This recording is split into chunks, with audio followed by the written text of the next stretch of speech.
guys? How you doing, guys? Back again. Just a quick one on the stirrups.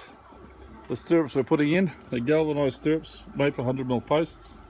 Okay, they're 600 long, but they're not long enough to do what we need to do in that hole over there, because we've got the concrete which is about 300mm higher than where that base is. Okay, and of course, to make it all work so we can get some support, we've welded little stumps on the end of them. Okay, the advantage of being a steel fabricator, normally I'd just put Rio through the bottom like it says on the engineering and tie that into the holes, but to get the support I want to be able to freestand these brackets. This does a better job. So I thought I'd just do a quick one on how we're doing the stirrups. There they are.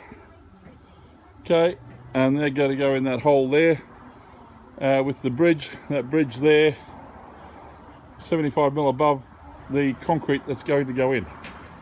Okay, so we've had to work all that out. Those string lines over there is about just 15mm higher than where that bridge is supposed to be.